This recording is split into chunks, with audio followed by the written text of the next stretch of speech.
Okay, so you were mentioning standing Mm-hmm. meditation.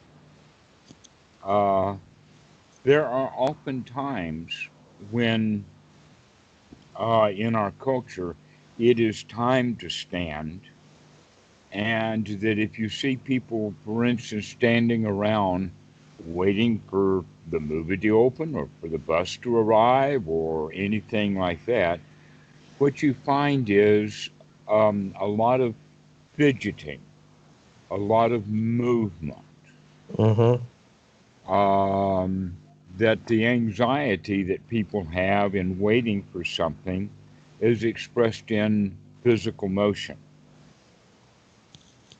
So that an example would be someone sitting with their legs swinging back and forth, or they've crossed their ankles or crossed their legs, and then one of them is just almost like it's setting the beat to music. Mm-hmm. But in fact, they're not even thinking about music, it's just agitation in the body. Mm-hmm. And that this is one of the things then that we want to uh, put under restraint. But perhaps the word restraint is a heavy duty word. Uh, Another or better way to look at it is to recognize that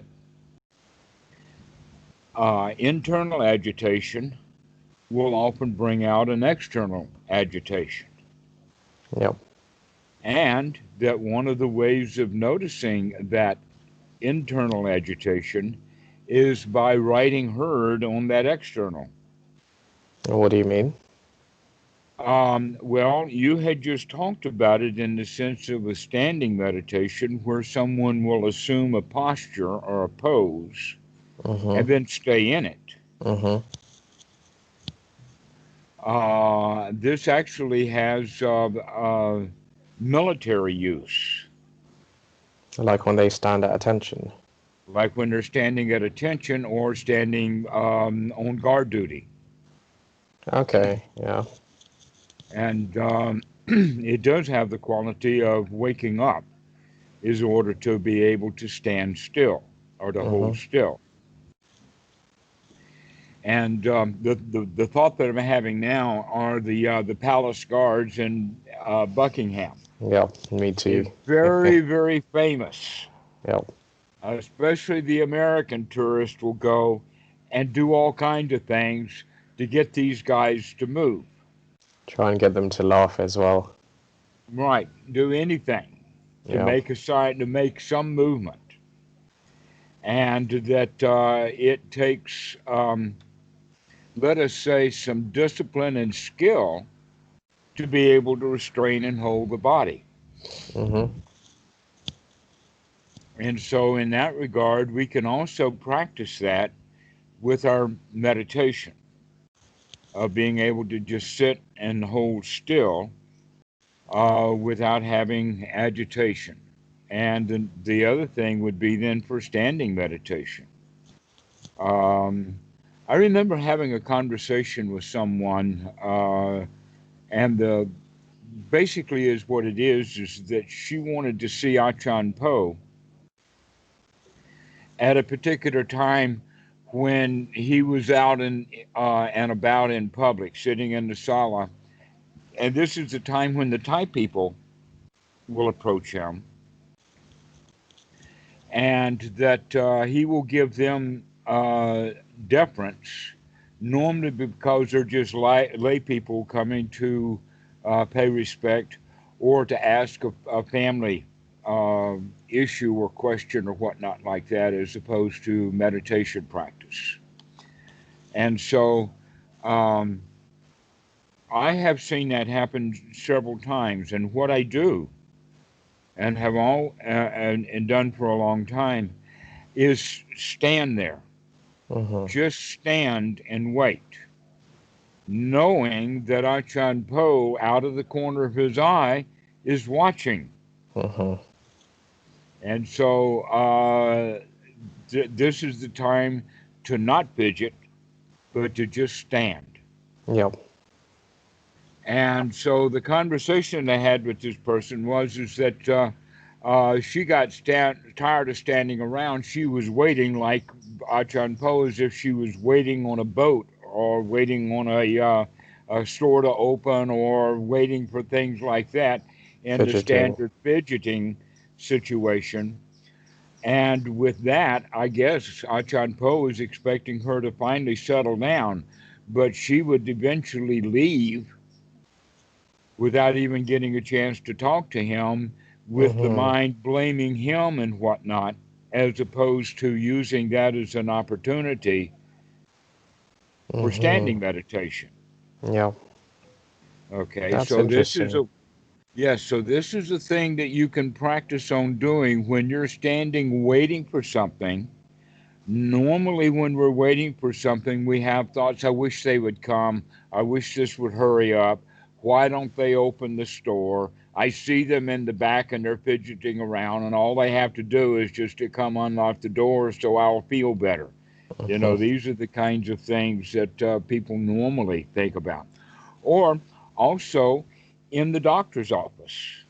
Yep. This is one of the reasons why they have so many magazines in the doctor's office, is because people are in a pretty well stressful position of going to the doctor. And so giving them a number of magazines to read to take their mind off of the moment and the mind off of the fact that they're waiting for the doctor, because this is also a time when people will exhibit a lot of high anxiety. And Mhm. that anxiety then will be demonstrated in these body movements that I'm talking about, the shaking of the knee or the nodding of the foot or other things like that. Other things like strumming the fingers, Yeah. okay, or stroking the face or scratching, all kinds of activities will happen standing around. Yeah. And so what a standing meditation then is all about maintaining that posture and not doing the fidgeting, Mm. but you just come to a state of rest. Yeah. Yeah. You need to do it in No. a relaxed way because Uh-huh. it's it's very easy to fall into the bad habit where you do the standing, but you kind of you you use a lot of tension to stand straight, and that's not the right way to go about it. Precisely so. That in fact, when we're waiting for something, that's already pointing at anxiety, When you're waiting. anticipation. Oh, Yeah, okay, right, yeah, yeah, yeah. just waiting, waiting for the store to open, waiting for the doctor to call you into the office, waiting for the boat to come, waiting for the bus to come, waiting for mommy to get home. So thinking about that is what causes the anxiety. Precisely, precisely. Wanting something we don't have in that moment. Mm. And because of that, the anxiety and the stress come up, and people who are waiting are not relaxed. Yeah, I've Waiting noticed for I've been something is not relaxed. so that's kind of like it happens a lot. Um I've noticed it happening a lot more. It's a lot more obvious nowadays because there's always these little bits of agitation or restlessness um, that come from, I guess, boredom. Um, Boredom and restlessness are the same thing, so you can't say oh, that oh, they are. restlessness comes from boredom. Okay, Right. okay, If you look at boredom, whenever you're bored, it's because you want something to happen, yeah, which is the same thing as restlessness. It's just a different vocabulary or different way of talking, but we're actually pointing at the same thing. it usually feels It like. Oh, sorry. Yeah, go on. dissatisfied with the moment. Yeah, and that usually happens when the novelty of the moment wears off. I've noticed um, with anything. Um, I noticed it yesterday actually when I went for a walk. Um, for the first like 5 or 10 minutes, it was great, and then no, for the first maybe 20 or 30 minutes, it was great, and then I noticed um, the mind sort of it, the great part of it sort of subsided, and it just became normal, and that's when the mind started feeling like a sort of tension in the chest, which is what I Hmm. usually associate with restlessness. It's like a longing for something, Hmm. and that was really interesting because yeah, it just made it so obvious that it was just even like anything that we're doing, it's still chasing highs, kind of. Not allowing this present moment to be absolutely good enough. Yeah, yeah. So I did that. I was like, I just told myself, all right, well, this is all right, this is great, and then it kind of just, um, I can't remember if it went away or not, but it definitely got a lot better. Hmm.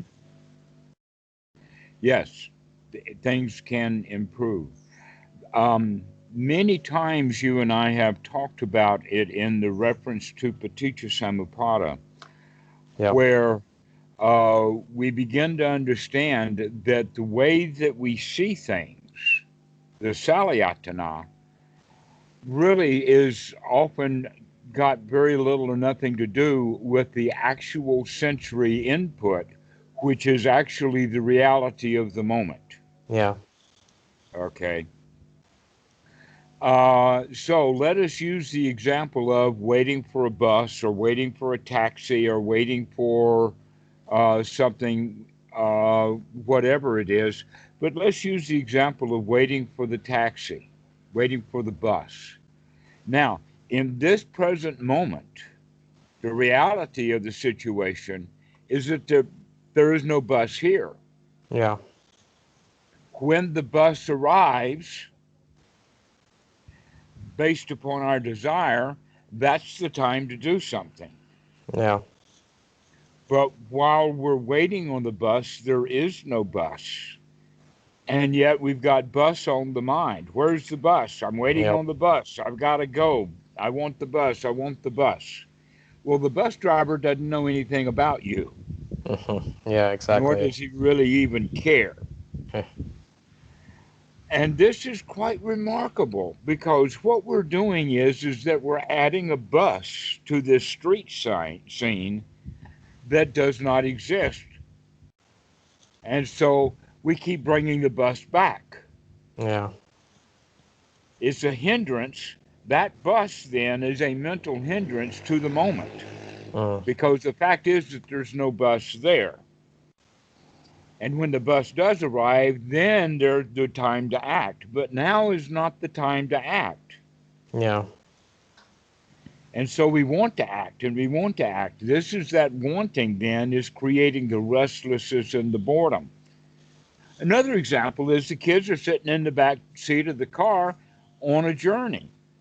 That journey may be an hour or 2 hours or 5 hours, but whatever it is that the child wants the journey to be over. They want to be able to get out of the car and go do something. Yep. And they get bored sitting in the car because they're not living in the reality of the back seat of the car. It's Yep. good enough. The back seat of the car is just fine. It's a comfortable place to sit, got air Yeah. conditioning, everything is cool. Daddy's driving the car, everything is hunky dory. But no, it's because we want something. We're adding something to the back seat of that car, or Mm. we're adding something to the street. And what we're adding to the street is the bus that isn't Yep. there. This is what we're talking about with the Salayatana, is to Mhm. recognize that we create things that we want in the reality of the moment.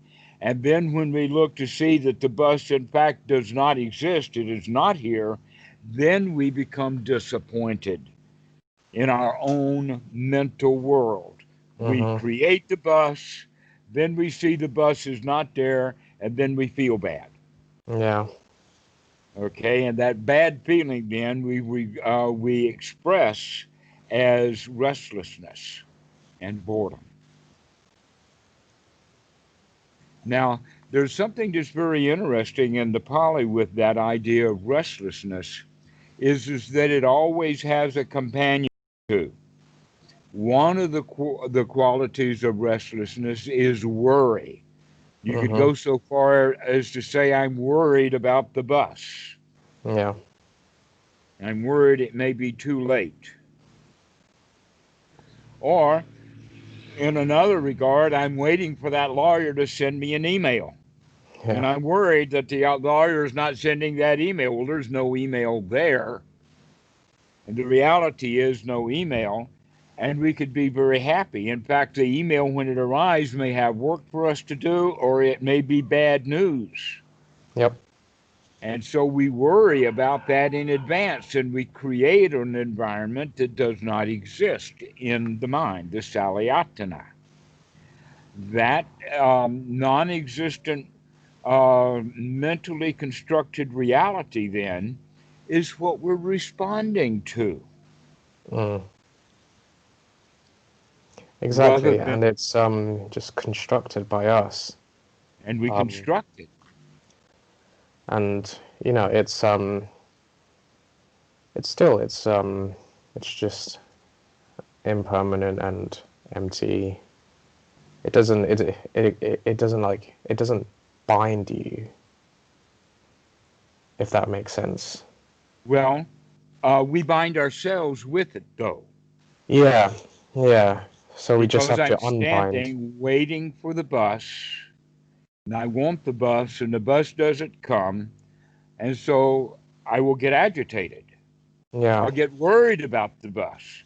Maybe the bus is broken down. Maybe the driver got shot. All kinds of things we can create in the mind yeah, because we're dissatisfied with the reality of the moment. yeah. We want something. Um, and so the part about then the standing meditation, we can often use that idea of the standing meditation is not that we're waiting. That was the key about me standing with Achan Po is I was not waiting on him anymore. I was practicing standing. Mm, And so I was no longer interested in the conversation or what he was saying or how many people were there or who was saying what or how many people were waiting anymore at all. Now we're just standing, yeah, practicing a standing meditation. That standing meditation then gives us a good opportunity to practice restraint. mm, What is the restraint now that we're practicing? Is the restraint of the natural fidgeting that mm-hmm, we would be in because we're restless and worried because what we're looking for is not happening yet. yeah, So, by practicing the restraint or holding still, that gives us something new in the moment to deal with. yep, And not only does it give us something new to deal with, it's actually, once we start practicing it, something that is both easy to do and worthy of praise. mm-hmm, That we can praise ourselves for, hey, you can, in fact, just stand here. yeah, You don't have to want anything. The bus will come when it comes, whether you want it or not. mm, yeah, The bus is unconcerned, the driver is unconcerned that you're standing here waiting for it. And so we're creating our own misery by wanting the bus to come. yeah, And so I'm using the bus as an example, but that happens with all kinds of things with everything, yeah, and in all kinds of postures. You can sit waiting for the phone to ring. You can wait for that email. You can wait for the bus to come. You can wait for Achatpo to finish with somebody. You can wait for lunch. There's all kinds of waiting. And that waiting around is basically we're waiting for something that we want. Mm-hmm. And that's an interesting position to be in, to think about it, that we actually in those moments are creating our own reality. And the reality is a kind of suffering, Mm. a kind of dissatisfaction because I want the bus and the bus is not coming, and I get more and more dissatisfied, which means that, and people will say, get more and more nervous, get more and more bored, more and more restless, and we're doing that ourselves by Yeah. wanting that bus to come. But if we could just stand there and practice, hey, it doesn't matter whether the bus comes or not, I can stand here and hold my posture, and I feel really good about being able to do that. Yep. And so, from that perspective, now we can begin to see, well, this whole idea about then holding a pose or restraining ourselves has a whole lot of underlying stuff that's going on with that. That Yeah. it's not just at the surface. When we talk about just standing still and holding a posture, that's a very surface thing. But Mm-hmm. the underlying agitation, worry, wanting something, um, and also the other kind of word that's used with restlessness is often the word remorse. Yeah, it is. Yeah. In the sense that maybe the bus is already coming, I missed it. Okay. Yeah. Or other things like this. So the remorse comes in, It's to do with the past, and the but restlessness is to it do with the generally has to future. do with the past, right? And so when the mind is restless like that, waiting for the bus, the restless mind then will start going into the past, and that's when we're most likely to stumble on something that we don't like, and Yeah. that's when the remorse will come in. Yeah. And so we can see this issue of restlessness as at two levels. One is at the level of the hindrances, that which comes up in this present moment Yeah. because we're thinking about it. But then there's another kind of restlessness that we mean, which is actually a fetter. Yeah. That fetter, that restlessness as a fetter, is the source of the restlessness that comes as a hindrance. Okay. But when it is restlessness as a fetter, that has to do basically with the underlying feelings of fear that something's wrong, Yeah. something's not right. And so when something is wrong and something is not right, and when this restlessness gets really strong, it is actually called anxiety. Mm. And when it's very weak, it can be called restlessness. The question is, can you monitoring it? Can you see it? Can you recognize it when it's very subtle before it gets strong enough to start running your life, Okay.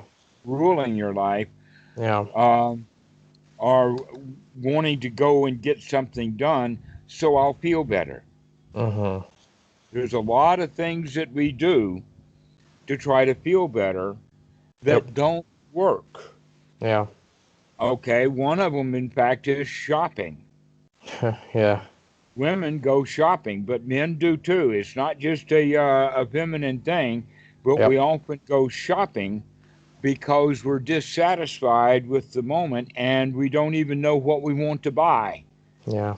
We just go shopping and go look and go window shopping, they say, or whatnot like that, because we're just dissatisfied Yep. and we're wanting something, but we don't know what it is that we want. And so we're thinking that, well, almost anything will do to Looking get for me out of something this to get. state. Right. We're out looking for something without knowing what it is, but we're looking because we're in a state of dissatisfaction that's Yeah. based on this restlessness. So, what do we do about it then? Yeah, I read quite a long time ago. It's like an analogy. It's like everyone sort of got a hole in their body, like a physical hole, and they look for all these items to fill it so they can not have the hole. Um, but the actual goal is to just let there be a hole.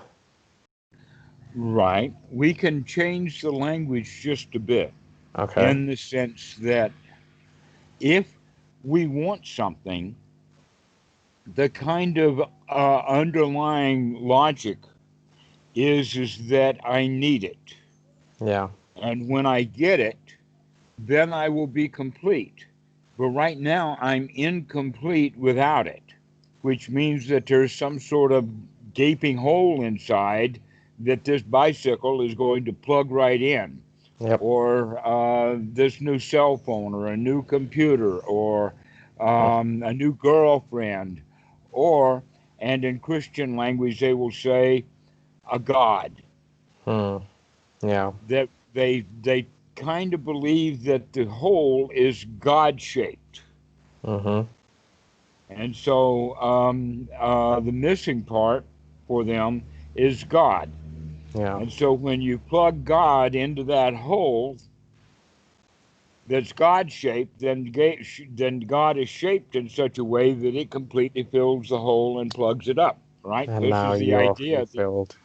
And now you're saved, or now you're free from sin, or whatever like that. But the joke is that no, it's not a God-shaped hole.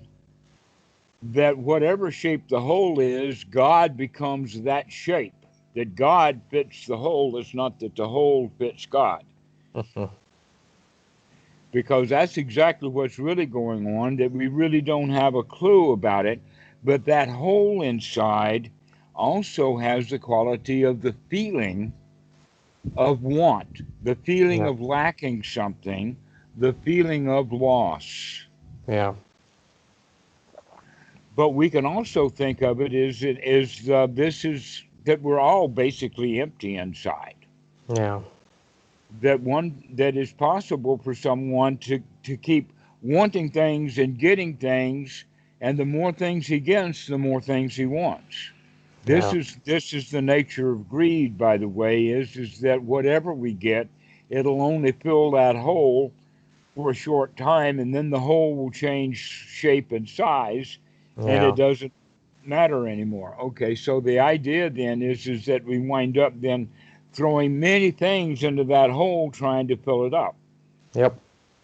We throw a bicycle, we throw a motorcycle, a new house, we throw a wife, we throw a dog, we throw the new job, all of that, even a God. We try to throw into that hole to try to fill it up. And all we have is a very, very junky hole, Yep. all junked up. Not a nice living environment when it's so full of crap. Yeah.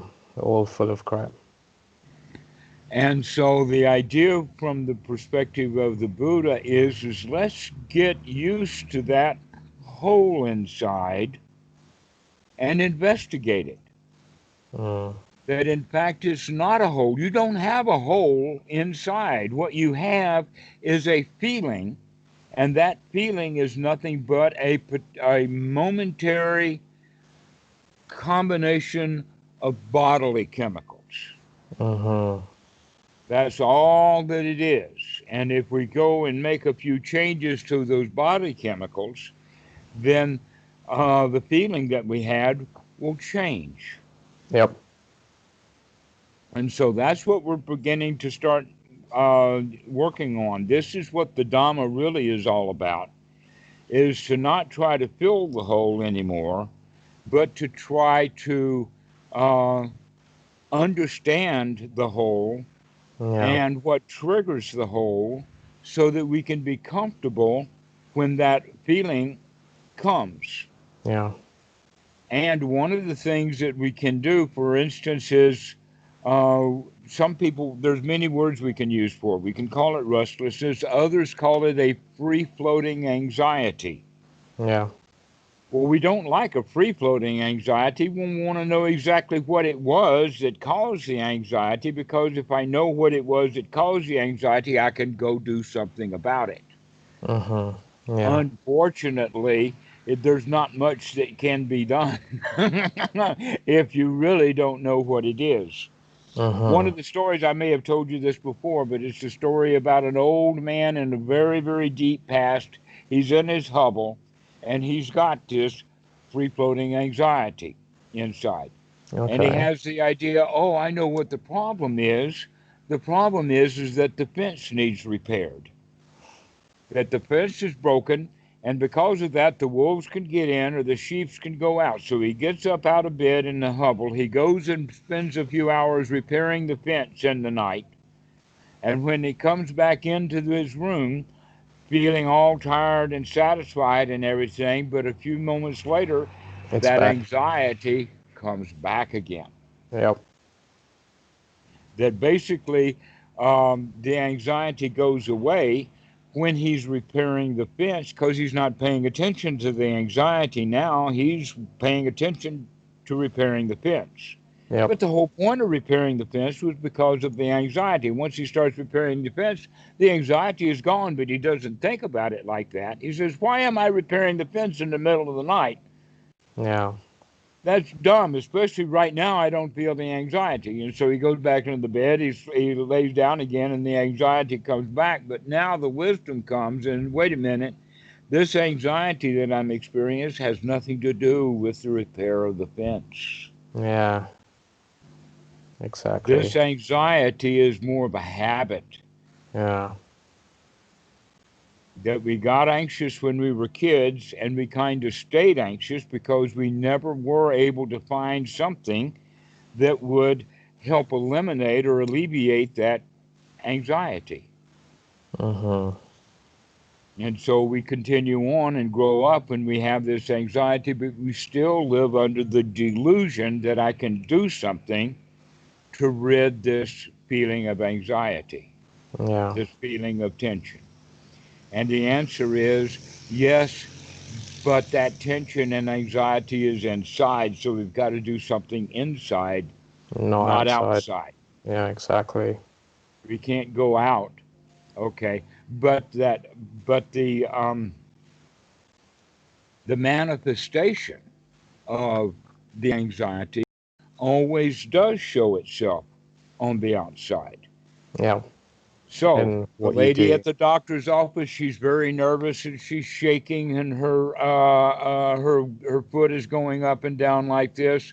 Somebody else is doing this kind of stuff, and in this case with this story, this guy actually was doing so much that he's out there mending a fence, Yeah. putting stones in, doing a lot of heavy work simply because of the feeling of anxiety. Yeah. Guess how much work, how much effort is put in, needless effort, needless work, because we feel anxious. Yep. I A would lot. say more than half of everything that people do is done simply because of the ignorant dealings Mm-hmm. with anxiety that Probably has even a come up lot in more the than moment. half, I think.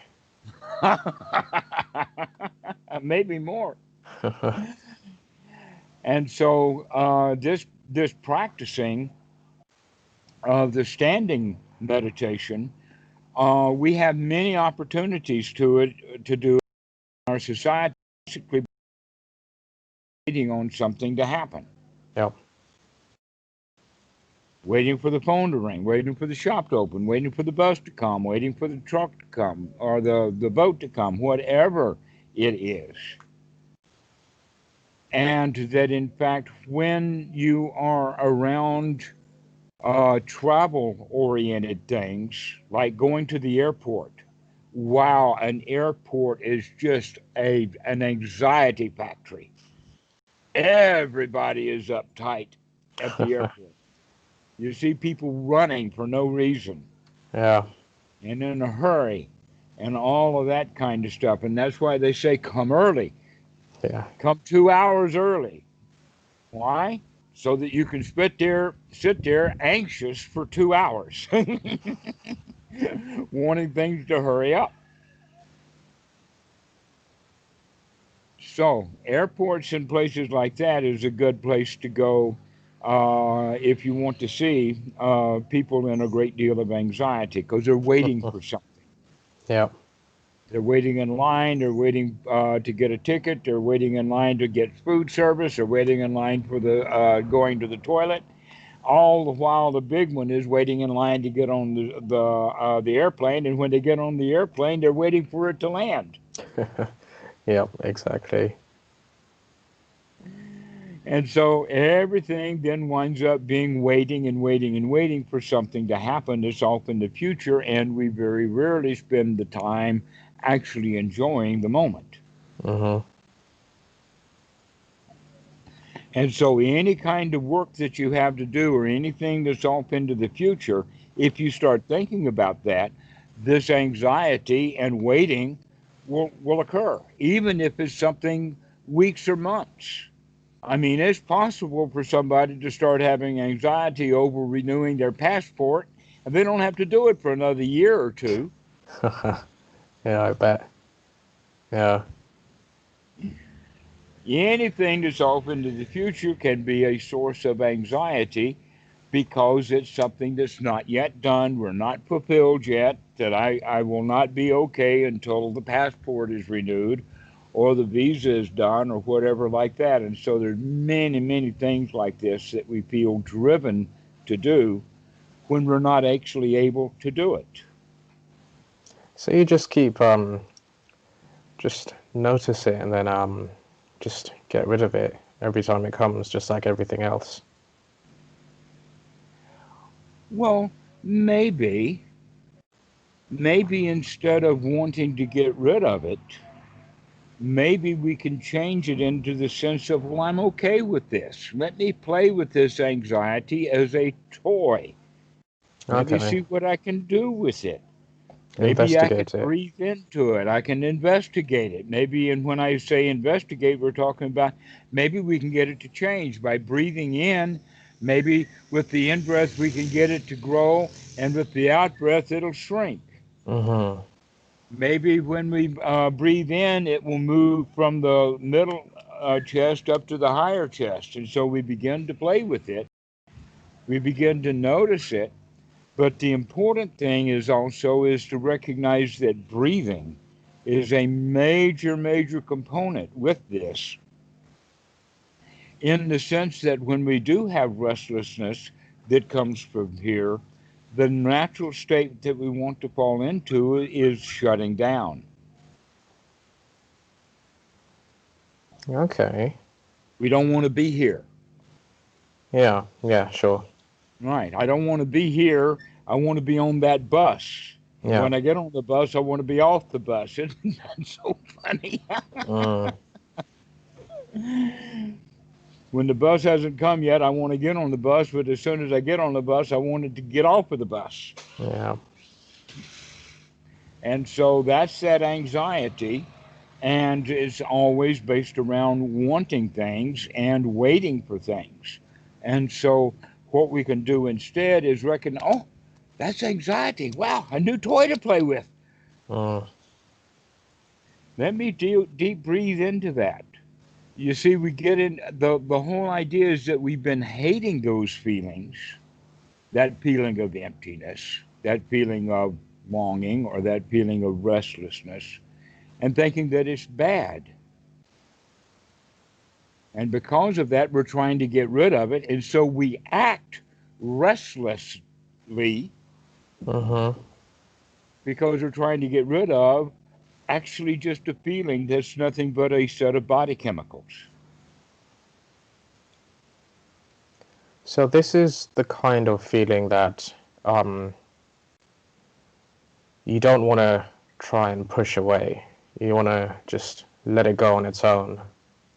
If you want it to push away, then it's going to grow. Why? Because I Okay. want to get rid of it. I want the bus to come so I don't have to feel anxious till I get on the bus, and now I'm anxious on the bus. So If we want to get rid of the anxiety, then we're going to have even more anxiety waiting for the anxiety to leave. That's really interesting because it was around 2 months ago where I had the first sort of non-dual kind of experience, and when that was happening, I was in a situation that caused a lot of anxiety. Um, except while that was happening, I wasn't trying to push it away. I was able to just function, have a normal conversation while experiencing a lot of this anxiety. And it was intense, but it was just like it just I just didn't care about it at all. It just made no difference. Hmm. Well, bodily chemistries themselves will change kind of slowly. The mind Okay. is really fast. But just going back to the example of the guy mending the fence, when you feel anxious, but you've got to deal with someone and you're paying attention to the conversation that you're having with someone, that takes enough of the mind to be focused on that we're not thinking about the tension. That we may, Mm-hmm. in fact, have very few mind moments on that tension and restlessness because most of them are on the conversation. But when the conversation is over, now we'll come back to that anxiety with the thought, wow, that anxiety is so big it has been here all along. Well, no, it wasn't there when you were talking to someone. It Mm. was not. And but the anxiety came back when he's not mending the fence or when you're finished with the conversation. So the anxiety will come back. When it does, we can recognize it, but not in the sense of wanting it to go away or wanting it to be different, but rather um, operate as if it were a friend. Mm-hmm. That in fact the underlying tensions that go along with that is going to be fear, and fear has been what has kept us not alive as an individual, but has kept us alive as an entire species, or even life itself. One of the major things that keeps life functioning It's on the fear. planet Earth is fear. Yeah. Fear of danger, getting out of the way, because and ultimately Fear the danger motivates you. will get you, but we can avoid danger. And so we can say, well, wait a minute, there may be, in fact, something that needs to be investigated to find out what this anxiety is. And generally, we come to understand it's just free floating anxiety. There really is nothing that might be done. Or then Okay. we might say, you know something, I did forget something. There was something in there that is telling me that I've got homework to do. And I had forgotten all about it, but I was left with a feeling. Oh, that's interesting. Okay, Okay. so these feelings can be a teacher or a reminder or an alarm clock for us. And so we need to pay attention to them, these feelings, to find out, is this just old stuff of free floating anxiety, or is this an anxiety, a message saying you've got work to do, Yep. things that need to be done, that we can't get it to the point to where there's absolutely nothing to do so long Mm-hmm. as we live in society. That it's Yep. only when we're fully in seclusion,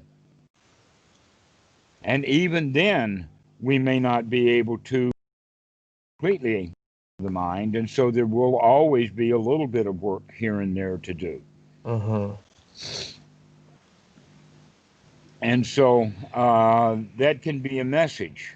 So paying attention to the anxiety rather than trying to figure out something really quick. Let's go do that so that I can feel better. No, needs an investigation. Mm. And part of that investigation can be very playful. Ah, there's that tension again. Let me see if I can breathe into it. Mm, See if I can make it grow, make it shrink, turn it this way, turn it that way, see if there's any messages on the back of it, that mm, kind of thing. yeah. And recognize that, right now there's nothing to do except just to sit and enjoy life. Mm, So, back now to the point about the standing meditation. yep. The reason why we're restraining the body in the standing meditation is because of all of this free floating underlying anxiety that everyone has. Yeah. We live in a really, really tense world. Hell yeah. And the worst part of it is that it was even more tense 100,000 years ago. It was downright dangerous. Yeah. And so We've we got it built easy. And we've got it easy now. We built a society that's relatively safe, but relatively means that we still have anxieties. We Mm, haven't gotten rid of them yet. And so they need to be investigated. That you could say that our culture is only partially successful in making the world a safe place, but everyone still feels as if things are not safe. yep. So this is an old this safety is an old issue Mm, that is basically built right into our DNA, and then the way that we raise our children really exercises this, so that we wind up having a lot of anxiety throughout the day for other than just the habit of it, no real reason for it. it's And oh, sorry, go on. and then just little thoughts about things can bring it on. Yeah. An example would be, oh, yeah, Triggers. in January I've got to go get the visa. Yeah. Okay. But if I think about the January I've got to go get the visa, that's inviting that anxiety, that tension to come back again. Yeah. Exactly. And if I start thinking about that visa and all the stuff that I've got to do with it, that anxiety is going to grow and build again. So we can actually talk ourselves into being anxious. That's why they say, that's why in the sutras it's said that the layperson can only attain anagami. Because he's not able to deal completely with the anxiety Because you can't really avoid it. because he can't avoid it. Yeah. He's always going to have the world knocking on his door. It is only the arahat that can get completely away from it all, to Mm, let that anxiety be thoroughly investigated, thoroughly played with, without having anything. This is actually the whole issue of seclusion. yeah. That so long as we're not secluded from the world, the anxiety, the tension, the problems of the world are going to be there. Yeah. They're not just going to be knocking on your door, they're going to be breaking the door down and coming Yeah. right in.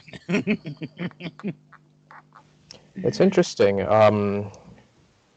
What you mentioned about safety like a minute ago, because it was just yesterday I was meditating in the evening, and the thought occurred to me that anything that I don't want to do is in some way making me feel as though I am not safe. Mhm. Um, and then in in response to that, I told myself, no, I am safe. I'm always Mhm. safe. And then, yeah, that was quite interesting. It was like sort of an explosion of PT. um, yeah, We talk ourselves into feeling really good right now. Hey, there's no work to be done. yeah, Hey, there's no place to go. yeah, There's nothing calling me. Oh, what a relief that is. I got no business to do. And often when we see problems out in the world, we think that that's a call to arms or a call to service, yeah, without recognizing that most of the problems that the world has are really not my business. mm, An example of that is politics. yep, Everyone's getting involved. Everybody's so upset about politics, and basically they can't do anything about it. Mm. There's nothing to do to deal with which don't have the. Politics is an interesting one because everyone believes they can do something about it. Um, Well, that's actually the propaganda. yeah. The You know, propaganda is that your vote is important. there's very little that the people can actually do about it, especially with all the manipulation and everything going on nowadays. Yeah, Yeah, one of the typical ones is that the race is tight for the runoff in Georgia, and Mitch McConnell is putting so much money into Georgia right now. Please send us $5. Okay, I don't know and about so that. it well, that's the typical emails. There are Okay, thousands, hundreds of okay, thousands right, of right. emails coming Yes, out yes, I understand. with Yep, with if you don't send me $5, those people are going to do something that you really don't like. yep. And so they talk about those people are going to do something you really don't like so that it will generate anxiety in the reader of that email Yep. with and then the solution to all of the anxiety that we just gave you at the top of the email is to send us money. If you Yeah. send us money, you'll feel better.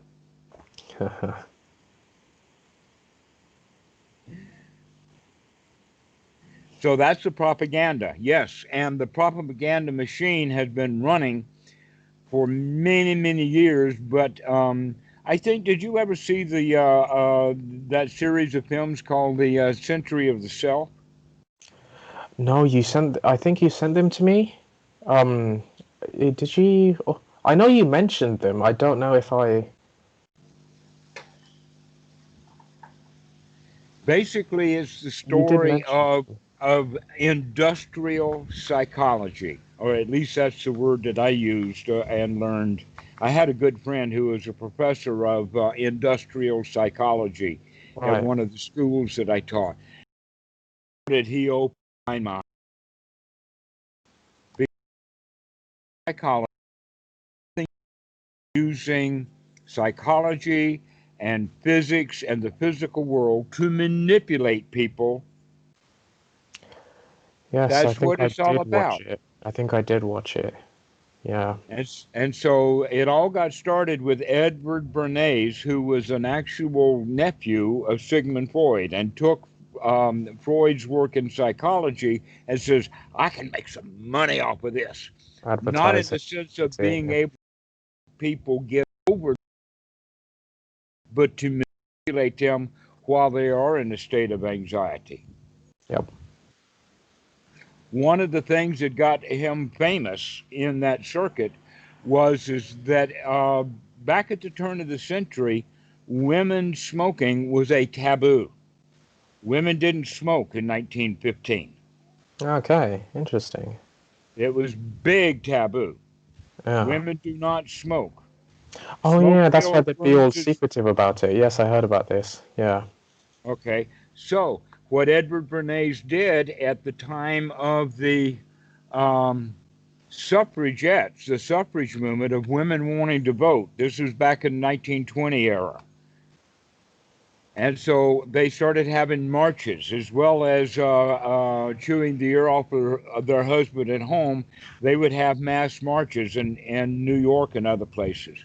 What Edward Bernays did was he hired debutantes, famous people, celebrities, women to join those marches smoking Okay. as a form of liberation.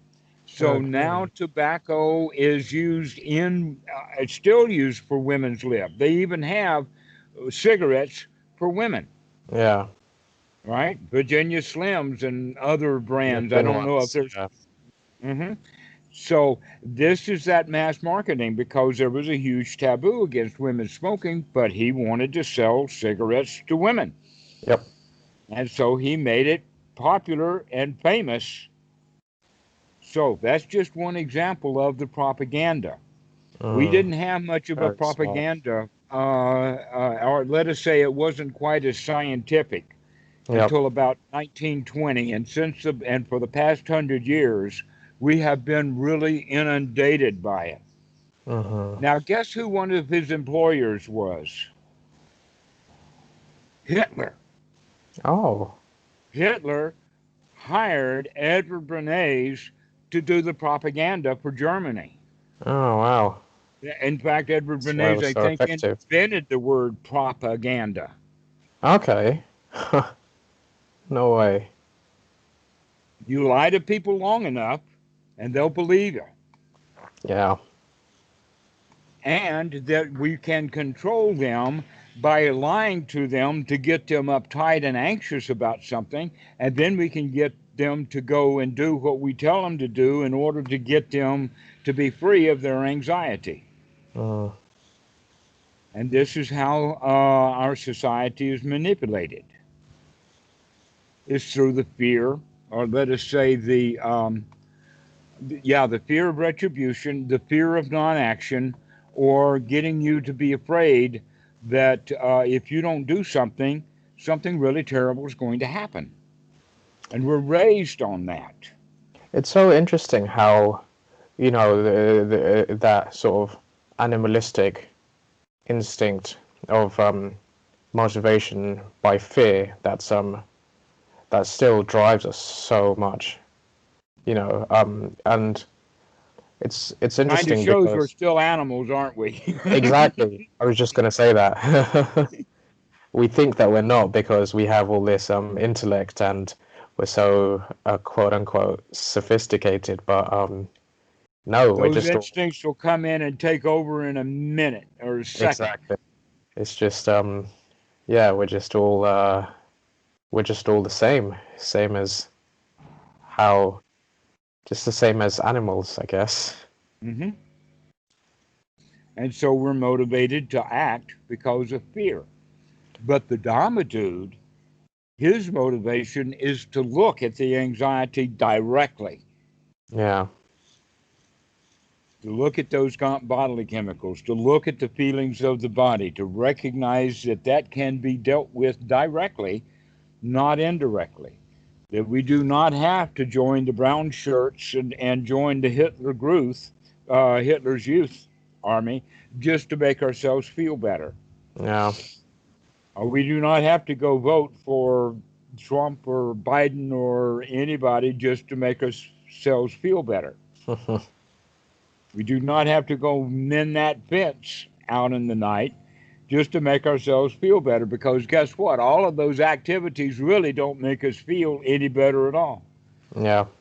An example of that is look how much. I mean, even though the election was on the 3rd of November and it's been all decided, it's been over a month, and people still feel really bad about it all. Yep. They haven't been able to get feeling better simply because they voted. So it's all so there's two aspects to it. There's one is to have the mindfulness to notice it when it arises so you don't get caught up in it. Um, and then the second is to have the wisdom to, um, well, not get caught up in it once it's arised. Or the wisdom to, um, let us say, be okay with it, Okay. and also be okay and relieved when we recognize that we're absent of that feeling of emptiness again. That in fact that anxiety is the empty feeling. That's yeah, you just reminded me of something that happened when I was on retreat as well. After the first few days, I just remembered why it was so easy to get into jhana, and that's because I was focusing on the cessation of anything that came up. The, Hmm. that was just the natural thing to do, just focusing on the third noble truth aspect of everything, and the mind was just loving it. Yes. That's a beautiful way of saying it, by the way, is to focus on the third noble truth. Anxiety, yeah, but I'm I'm not suffering. Yeah. I don't have to. So, in fact, the anxiety and the body chemicals and the feelings that are associated with it are not suffering. Yeah. It's that we don't like it. Yeah. We are causing the suffering as a result And of that. of that feeling, exactly. And so the We sensations, we decide don't we don't like like those it. sensations, and so that's suffering. But if we can say, hey, wait a minute, I can play with this thing. This is a Yeah. toy. I can look at that. I can play with it. I can massage it. I can make it grow and big and move around and change it with the breath and all of that. And to now, we're not suffering with it. Yeah. And so this is a way of looking at it. And so, in that regard, the standing meditation is now the practice of the result of being able to see that tension on the inside and just being there with it. Mm. That in fact, there is no bus. Yeah. Exactly. The bus we've created in the mind, and now that we've created the bus in the mind, we want the bus. And so We now think it's all of that real. anxiety, no bus, no bus, no bus. We The create a fake reality bus is, in the mind. We tell ourselves it's real, and we do it exactly. with everything. I've noticed. We think that our mind, like the world we build inside our minds, is just a real thing, and we have to like we can only abide by the rules of that world. But that's Hmm. just a big load of bullshit. Manufactured in our own minds. Yeah, Exactly. We created this unreality. yeah, and it's just remembering that, Hmm. because it's easy to forget for me anyway. Um, but it's getting a lot easier to remember. It's like, yeah, Hmm. So when that anxiety comes up, we can reflect what kind of thoughts were it that caused us anxiety? And we can also then reassure ourselves, hey, I don't have to feel tense and uptight because there's nothing that's creating the tension and uptightment other than my own mind. yeah, But the crazy. bus driver, he don't care if I'm waiting for the bus or not. He's got his own problems. He's got his own problems, exactly.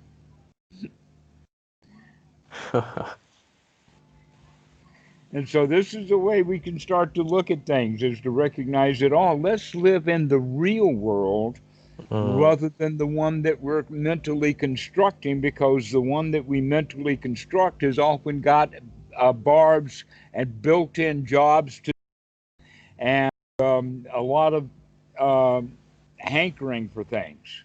yeah, the world of the complete experience. Because any world we imagine or we generate in our minds, it can never be anything close to the real experience. And when we begin to live in the real world, then it is marvelous enough right on its own. Yeah, To really get into the reality of the situation, and to recognize that, yeah, I've got feelings in the body, I've got feelings, tactile sensations, I've got the feelings of the proprioceptic, and that's just the body. And then I can open my eyes and open my ears, and then all kinds of hundreds of thousands of millions of things come flooding in because we're open for it all rather than yeah, trying to process it and figure it out and whatnot. yeah,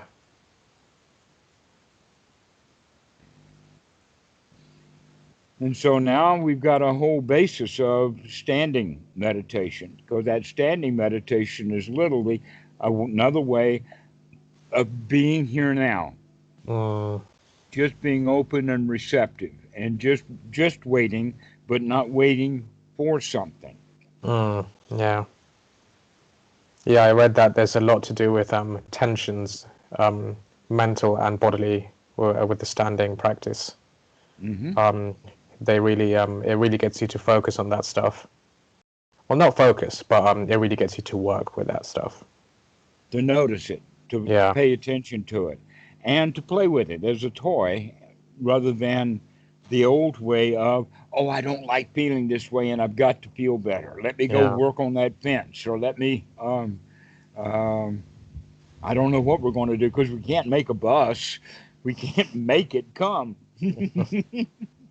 If only. But we can be happy Yep. before the bus comes.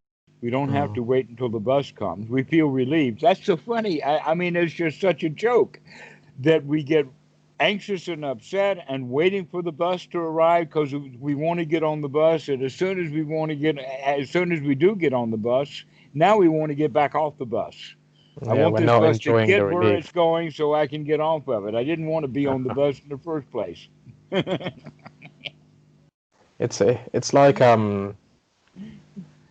like what you just need to do is just focus on the relief, the sense of relief, The sense of relief, exactly. That's the step.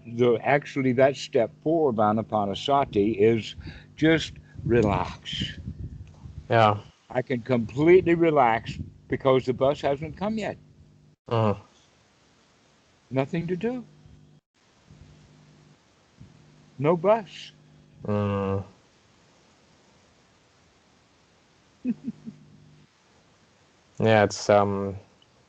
Yeah, it's really awesome.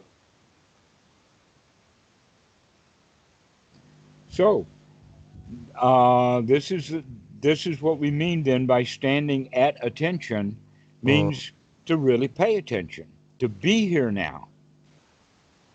That's what those Buckingham Palace guards are doing. Is they're there to guard, which means to watch, which Mm. means to look at what's going on, to be here now. That's the whole job of the guard. It's one thing the military is doing correctly. Otherwise, a loser to the military who is doing the right thing. Right, Yeah. exactly. To pay attention, to look at what's going on, to go out on patrol, to look at what the environment is, to pay attention to what's going on. That's exactly the right way to look at it. Except that here we're looking for having wholesome thoughts. Mm.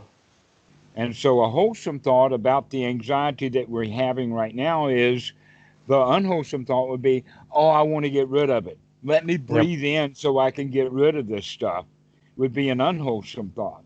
But, oh, Mm. anxiety. Oh, come, welcome, friend. Let me take a look at what you're doing. Let me see what's going on. Now, that's a wholesome thought.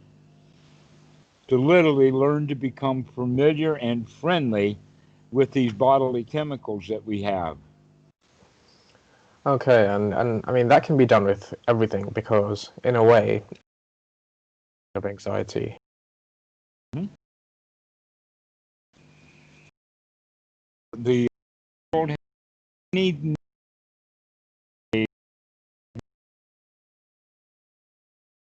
but of these body chemicals.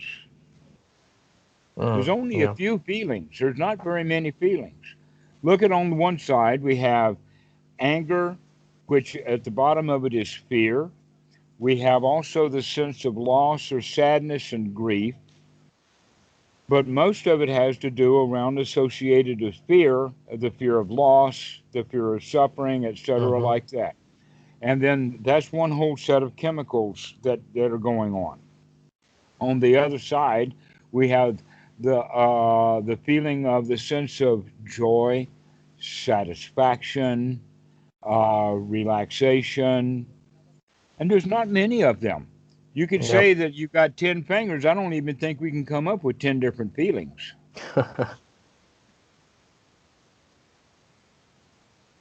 There are not many of them, Yeah. but there are so many thousands of ways to kick that stuff off. Mm.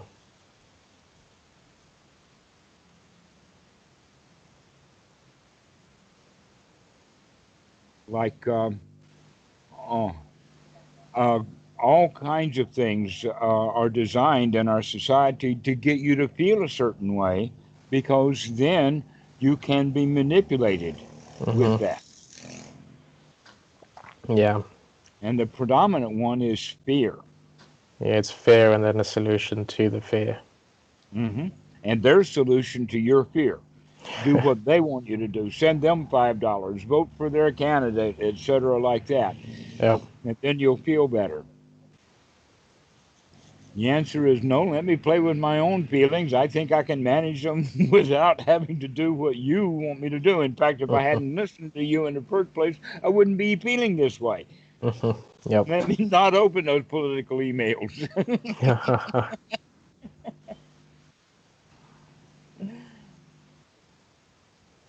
So yes, there are many ways that you can be manipulated. That's what society is all about: is manipulating people into a herd, Yep. so that we go with that herd behavior.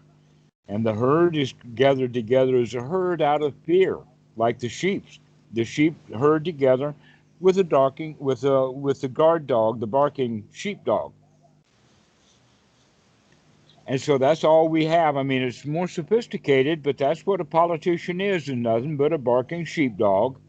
And the sheep all herd together and go down and vote or give this money or support that politician or go to his rally or whatever it is so that they can feel better. Yep. And you can feel good by yourself. Oh, anxiety. Yeah, let me take a look. That's something interesting. Again, literally, it's all about friendship, becoming Mm. friends with things.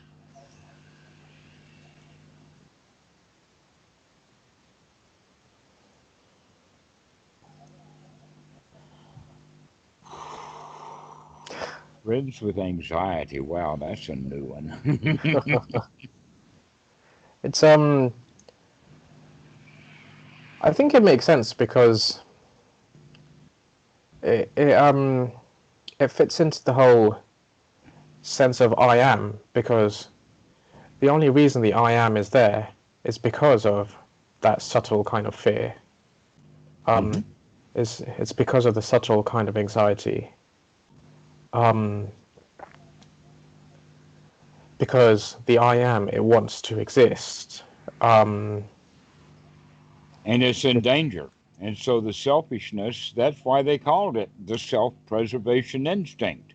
It's an yeah. instinctual desire, and the desire itself is a bodily chemical system that is designed to protect you and keep you alive. And it's been quite successful at doing that. Oh But yeah, it's got side effects. yeah, yeah, and it's so it's like, well, this is just all like a process, like a just a ongoing just series of events that are happening on their own, and the delusion in I am, whereas I know. it's not I am, it's more like just everything is. This is it. Yeah, interesting stuff. Mm. Well, I think that I've given you something that you can go and investigate Oh yeah, hell to yeah. look at those feelings and to recognize that hey, this is just body chemistry, just Yeah. body chemicals. That's all it is. I can handle this. I've had all kinds of chemicals in this body before. I can handle these chemicals now. Yeah.